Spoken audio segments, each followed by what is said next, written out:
6 years ago, I sat in a small garage in Silicon Valley, tapping away at an old, worn-out laptop that had been with me through every sleepless night during my time at Stanford. The first lines of code for Secure Flow weren't the beginning of a grand, ambitious project. It was simply a response to the security breaches I'd experienced during my early career. But from that first line of code, I built a company that, within a few short years, would reach a value of $200 million. And now here I was, sitting at the same desk where it all began. But this time it wasn't mine. Ethan Brooks, my ex-husband, now owned it all. Today I am no longer the CEO. I am no longer the founder. The company that I had painstakingly built was no longer in my hands. Ethan had taken it. And it was clear from the papers he had just slid across my desk that the hostile takeover was complete. Ethan's voice broke the silence, dripping with arrogance. "Welcome home," he said, leaning back in my chair, a smug grin on his face. I didn't respond right away. I stared at the papers, feeling that emptiness wash over me. The termination papers. The signatures. All of them were in place, the board members, the people I had trusted. There was no fight left. No reason to resist. "Are you really just going to let me take everything?" he continued, his voice growing more taunting. I remained silent for a moment longer, then slowly picked up the pen. I signed my name without hesitation. It wasn't defeat. It was strategy. I had known this day would come. And I had prepared for it long before Ethan had even started his game. His expression faltered slightly. "You're just giving up?" "People change," I said, a calm smile playing at my lips as I gathered a few of my personal things from the desk. I threw my bag over my shoulder and stood up, feeling the weight of the moment. I wasn't defeated. I was merely taking the next step in a plan I had set in motion months ago. Ethan's face twisted in confusion as I walked out of the office, his office now. I could feel his eyes on me, trying to figure out what was going on, trying to understand what he had missed. He would never fully understand me, though. That had always been his downfall. I played the long game, and that was something he could never grasp. I stepped into the bright California sunshine, the cool air hitting my skin. It was the same as every other day, but today felt different. This was just the beginning. Secure Flow might have been taken from me, but the heart of the company, the code, the people who built it, would remain in my hands. Ethan wasn't the man I once knew. He had changed, and I didn't see it coming. We first met at Stanford, both passionate about technology and coding, and it felt like we shared an understanding that no one else could match. He was charming, intelligent, and driven. Everything I wanted in a partner. We got married, and not long after, I started building Secure Flow. At the time, Ethan was my biggest supporter. He was always there, encouraging me, believing in my vision. He stood by me while I worked late into the night, fine-tuning the security protocols that would become the backbone of the company. But after our divorce, everything shifted. Ethan joined Secure Flow as COO, and that's when I began to see the cracks in his facade. He was no longer the supportive partner I'd once known. Instead, he became cold, calculating, and ruthless. At first, I thought it was just the stress of taking on a larger role, but it soon became clear. Ethan wasn't here to help me build, he was here to take. When we got divorced, I thought we had parted amicably. There was no dispute over assets, no nasty fights. He even allowed me to keep control of the company. I thought that meant he was truly letting go. But in hindsight, that was the moment I should have seen the warning signs. Ethan never gave up anything without a plan. Now I saw it clearly. For all those years, he had been quietly working behind the scenes, manipulating relationships within the company, gathering support from people who had no loyalty to me. Ethan was playing a game, and I had been the fool. The one thing I never expected was for him to take Secure Flow from me, especially after everything we had been through. But now, as I sat here in this new office of his, I realized that Ethan had been waiting for the perfect moment to strike. And that moment had come. He might have won today, but I had a plan. One that had been months in the making. And soon, Ethan would learn that betraying me would come at a much higher cost than he could ever imagine. The days following Ethan's takeover were a blur. A cruel reminder of how far I had fallen. I had worked so hard to build Secure Flow, pouring every ounce of energy into making it the company it was, only for him to sweep it out from under me.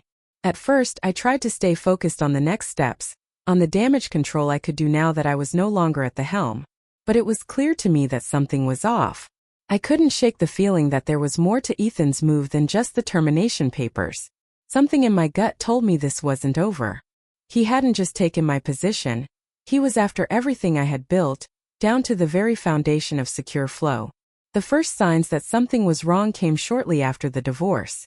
It started subtly, small changes that I initially dismissed. But now, looking back, I could see the pattern clearly.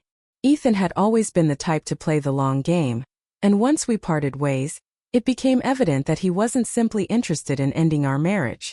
He had far more at stake than I had realized. For months after we split, I kept a close eye on the company, still managing day-to-day operations remotely. But when I wasn't invited to board meetings where critical decisions about Secure Flow's future were being made, I felt a flicker of suspicion. I was no longer welcome despite being the CEO, despite having built the company from the ground up. I tried to rationalize it at first, telling myself that it was just part of the transition, part of letting go of the reins. But the more I thought about it, the more it didn't add up. I started noticing other signs. My email inbox was flooded with unread messages, many of which were from clients, suppliers, and investors who had always been loyal to me. But now they were sending correspondence directly to Ethan. Worse, I began receiving anonymous tips about suspicious activities within the company. Some of them were small technical anomalies at first, server issues that seemed too coincidental. But when I dug deeper, I realized they were attempts to hack into Secure Flow's internal systems. My development team was being targeted. At first, I chalked it up to a random intrusion, perhaps some ambitious hacker trying to test our security protocols. But as the attacks became more frequent and more sophisticated, I realized it wasn't just a random threat. It was a deliberate, targeted effort. Someone was trying to undermine the integrity of Secure Flow's code, to destroy everything I had worked so hard to build. And as the evidence mounted, it became undeniable. Ethan was orchestrating this attack.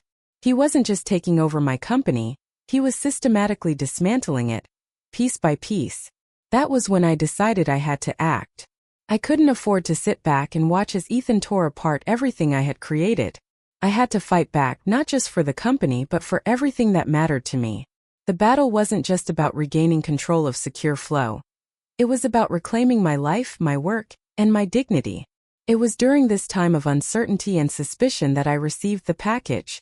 A small, unmarked envelope appeared at my doorstep one morning. Its contents a single, nondescript USB drive. No letter, no return address. Just a simple message, handwritten on the inside of the envelope. Use it at the right moment. I didn't recognize the handwriting, nor did I know who could have sent it. My first instinct was to toss it, to dismiss it as yet another one of Ethan's tricks. But something about the message stuck with me, gnawing at the back of my mind. I couldn't shake the feeling that it was important, that it was my key to turning this situation around. So I kept the USB hidden away, tucked in a drawer in my office. I told myself that when the time came, I would use it. But for now, it was simply another piece of the puzzle I wasn't yet ready to solve. Every day felt like a battle, with each passing hour reminding me of my failures and the distance between me and the life I had once built. The pain of betrayal stung deeper than I could have imagined. To see Ethan take everything I had worked for was one thing, but to realize that he had planned it all along, to know that I had been blind to his machinations, it was something I couldn't quite process. But I refused to let that pain consume me. I refused to let Ethan win without a fight. As the weeks passed, I continued to dig into Secure Flow's operations, carefully tracking every anomaly, every strange occurrence. I watched as Ethan, with his ever-present charm and calculated smile, continued to manipulate the board members, winning them over with promises of a brighter future. One that didn't involve me. He sold them the idea that he was the visionary, the one who could lead Secure Flow into the future. But I knew better. I knew that Ethan wasn't a visionary. He was a man driven by ambition and greed. Someone who would stop at nothing to claim what wasn't his. One evening, as I sifted through some old files on my laptop, I found something that sent a chill down my spine. It was a set of internal emails between Ethan and several of the board members. In them, Ethan was discussing plans to move forward with a major product launch, but what caught my eye wasn't the product. It was the fact that the emails revealed a detailed plan to cut me out of the decision-making process completely. They had been planning this for months. My own company, the one I had built from the ground up, had been the target of a slow, methodical takeover that I had never seen coming. I felt my stomach turn as I read through the emails, realizing that everything had been set in motion long before Ethan ever made his move. He had been building relationships with the board, securing his position, and positioning himself to take over. What I had thought were simple business discussions had been carefully orchestrated moves on his part. This wasn't just about business anymore. This was personal, and I wasn't going to let him get away with it. The more I uncovered, the clearer it became that Ethan's betrayal ran deeper than I could have imagined. He had been pulling the strings behind the scenes, using every resource at his disposal to manipulate the company and its people. The feeling of betrayal, the anger, it burned hotter now than it ever had before. But I knew that my emotions couldn't drive me. I had to stay focused. I had to stay calm.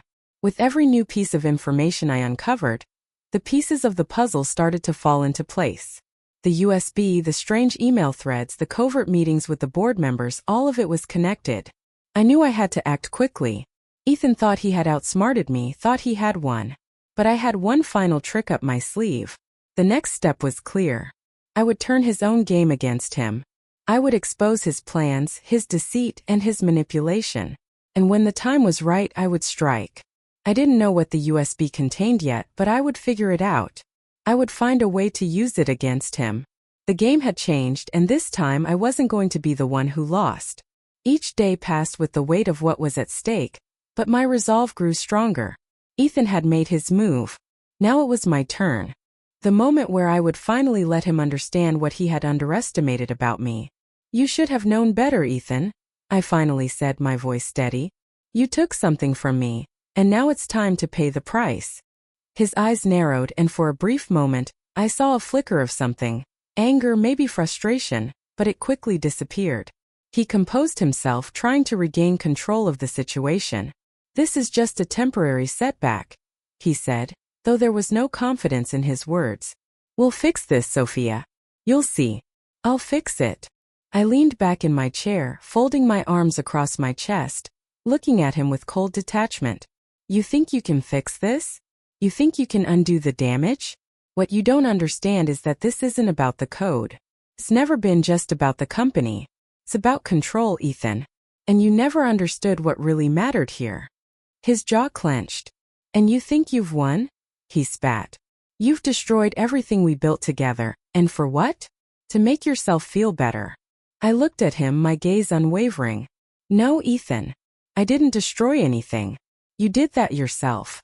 You thought it was about who controlled the company, about who made the decisions. But what you didn't realize is that the real power lies in who understands the company, who built it from the ground up. You might own the company, but you don't understand it. And that's why it's crumbling."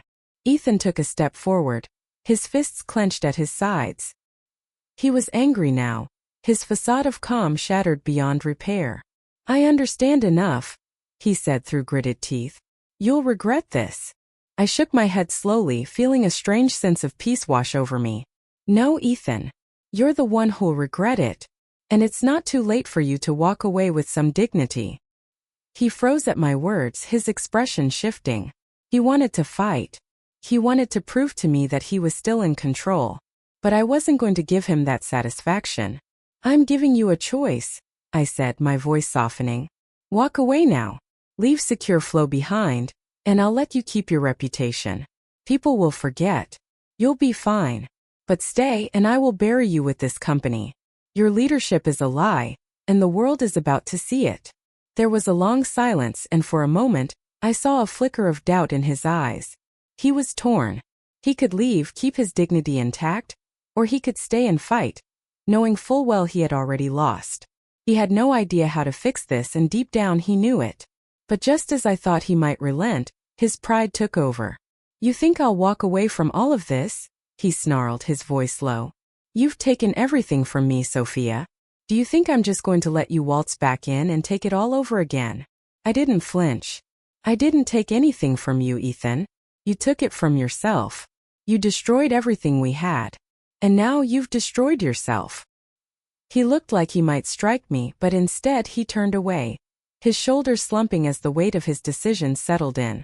I could see the moment he realized it was over. The board wouldn't back him. The investors would pull out. The press would tear him apart. And Secure Flow would continue to spiral. But just as I thought the conversation was over, there was a twist. Something I wasn't prepared for.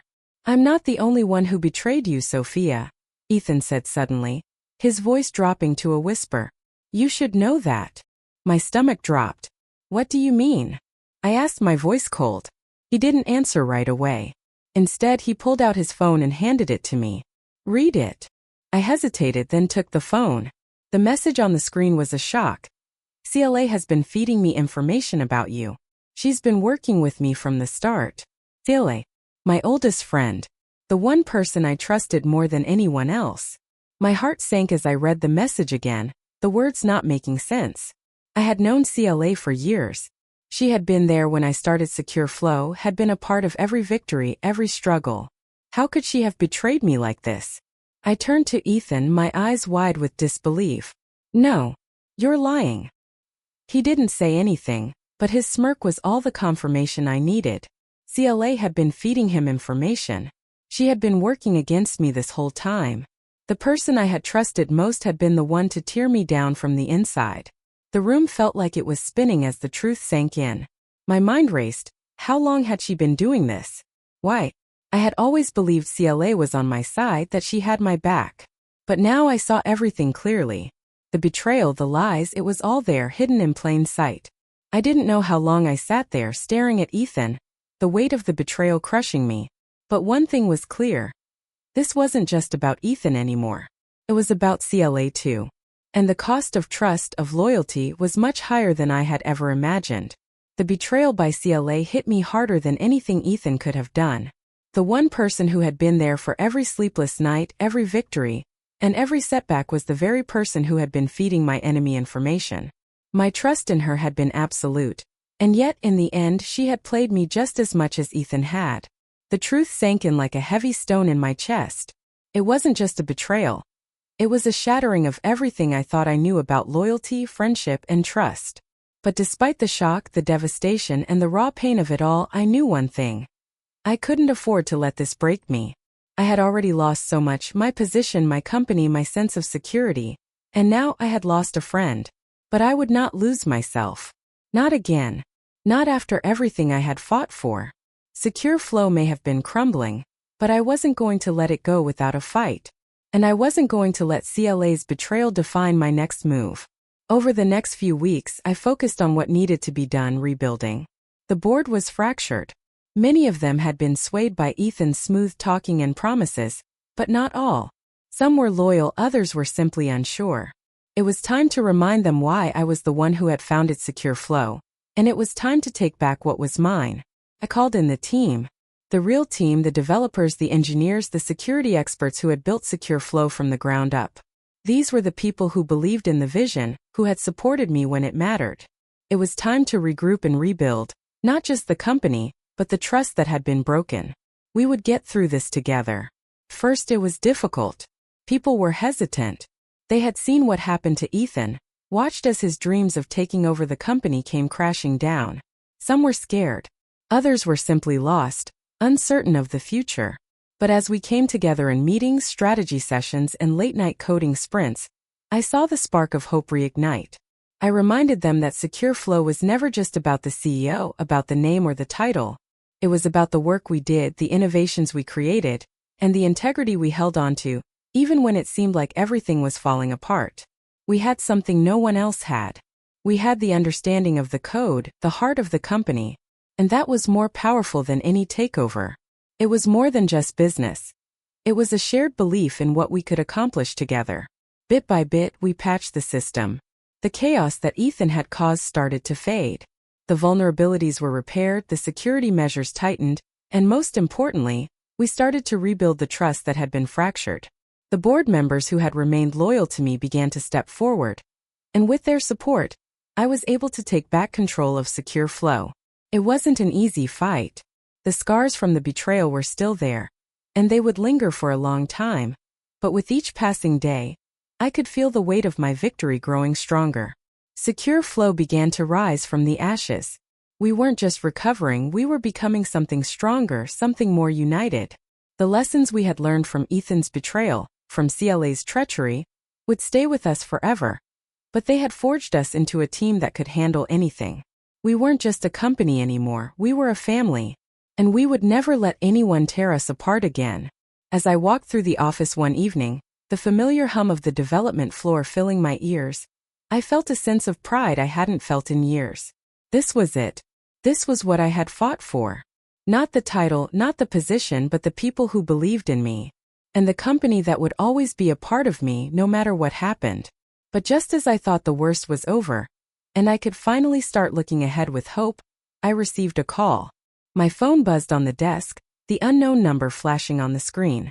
I hesitated for a moment, unsure whether I wanted to answer, but something urged me to pick it up. "Hello," I said cautiously, my heart racing. There was nothing but heavy breathing on the other end. Then suddenly a low, strained voice whispered, "Be careful. Don't trust anyone." The line went dead. I stared at the phone, my hand frozen, the blood draining from my face. Who was that? The voice sounded familiar, but I couldn't place it. I had been through so much already, and now just when things were starting to feel right again, I was being warned. Was it another trick? Another game? I couldn't help but wonder. Was there still someone out there pulling the strings? Someone who hadn't been revealed yet? Someone who still had their sights set on taking me down? The words echoed in my mind. Don't trust anyone. It was a warning, one that I couldn't ignore. I couldn't shake the feeling that there was more to this story. Ethan was gone. CLA was out of the picture. But was the war really over? Or had I merely won one battle with more to come? I stood up from my desk and walked to the window, looking out over the city. The view hadn't changed. The skyline was the same. The sun still setting in the distance, casting an orange glow over everything. But as I stood there, I felt the weight of the uncertainty pressing in on me. I had one yes. Secure flow was mine again, and we were rebuilding stronger than ever. But the call, those ominous words, reminded me that the world wasn't as simple as it seemed. The lesson had never been clearer. Trust was fragile. I had learned that the hard way with Ethan and CLA. But now I had to take a step back and reconsider everything. Could I truly trust the people around me? Or was there another betrayal waiting just around the corner? As I turned away from the window, I made a promise to myself. I would never let my guard down again. I would keep fighting, keep building, but always with the knowledge that in this world, nothing was ever as it seemed. And maybe, just maybe, I wasn't done fighting yet. The call had shaken me, yes, but it had also steeled my resolve. Whoever had made it, whatever the warning meant, I would face it head on. Because in the end, it wasn't just about the company. It was about me. And I wasn't done yet. The war was far from over, and I was ready for whatever came next. By the time I had pieced together Ethan's plan, my resolve had hardened. The pieces of the puzzle had fallen into place, and I knew exactly what I needed to do. Ethan thought that by taking control of Secure Flow he had won. But what he didn't realize was that I had already anticipated this moment, and I had made sure that when the time came, I would not go down without a fight. Losing my position as CEO didn't make me weak, it made me smarter. It made me more determined.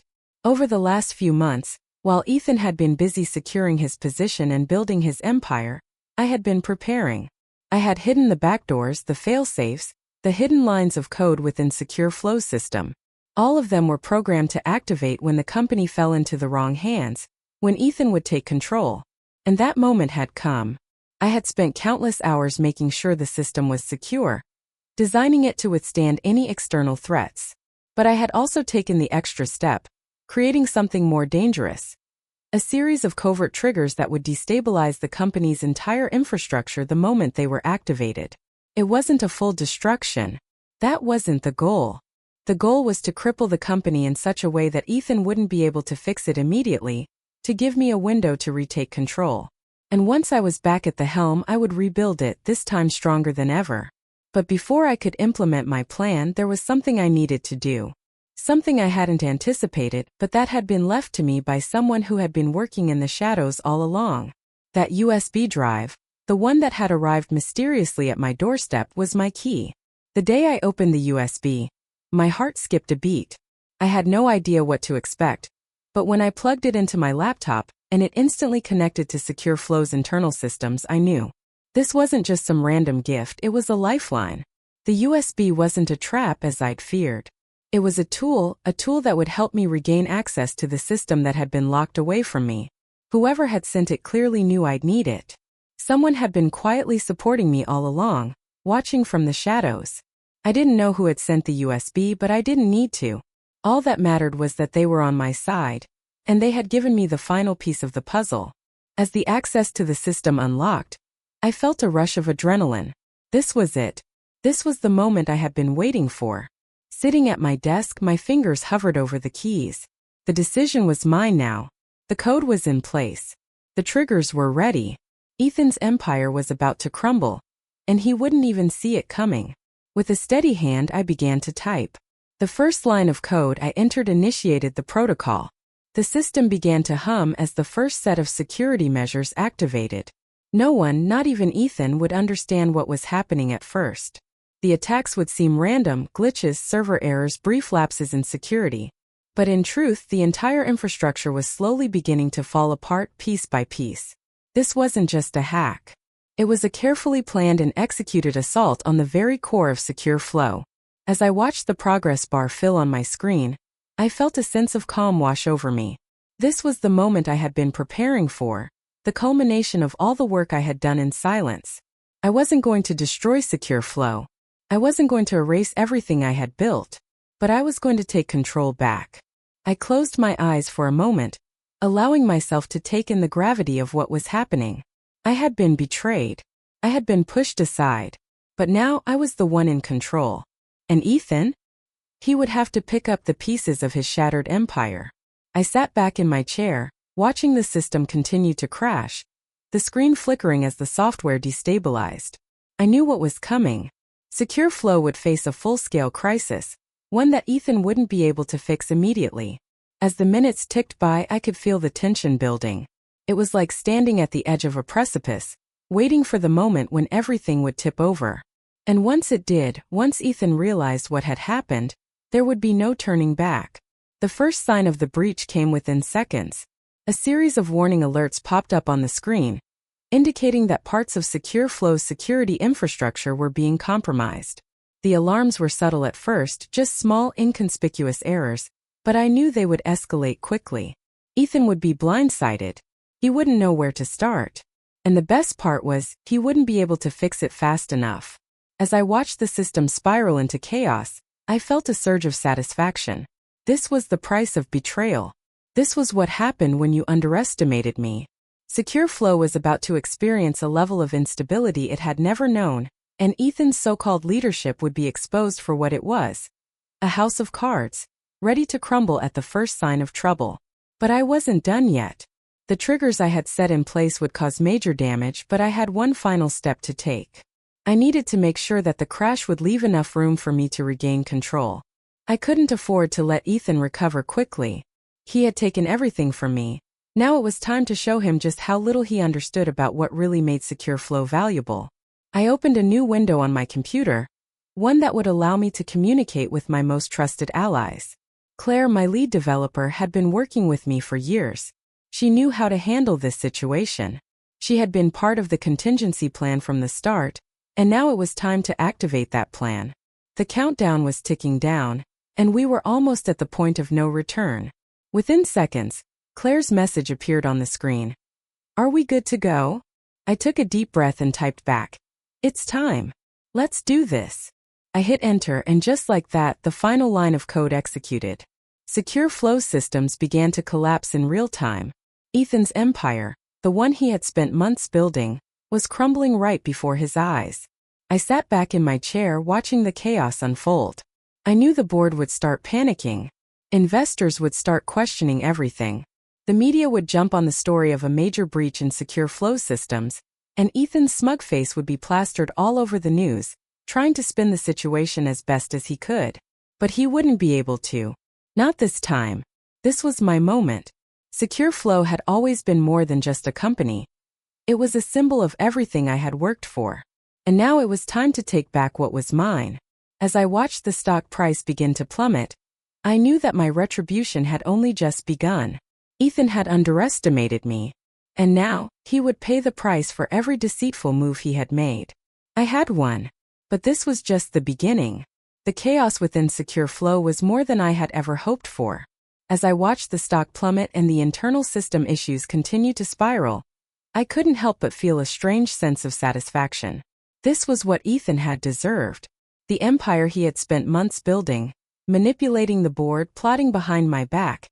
It was all crumbling before his very eyes, and there was nothing he could do to stop it. But this was far from over. I had done my part, but now it was time for the confrontation. I had one final reckoning to face: Ethan. I had expected him to react with panic, but nothing could have prepared me for the raw fear that washed over his face when the full extent of Secure Flow's collapse became apparent. The phone calls, the endless meetings, the frantic attempts to fix what was broken. He had no idea where to begin. All his calculated moves, his silent manipulations, had now turned on him. And that was when he realized he had underestimated me.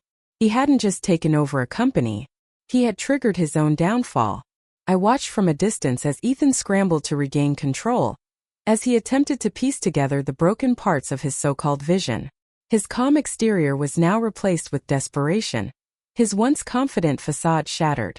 It wasn't long before he reached out to me, requesting a meeting, desperately trying to salvage whatever was left of Secure Flow. It was time. It was time to face him. I walked into the meeting room with my head held high, the air around me thick with the tension I knew was inevitable. Ethan stood at the other end of the table, looking more disheveled than I had ever seen him. His expensive suit, once perfectly tailored, now looked out of place on his frazzled frame. He barely glanced at me as I took my seat. "Sophia," he began, his voice unsteady, "what have you done?" I didn't answer right away. I let the silence stretch between us. The tension was palpable, but I wasn't going to give him the satisfaction of a quick reply. This was my moment. Thanks for watching. Don't forget to like, comment, and subscribe. Hit the bell icon for updates on new videos. See you next time.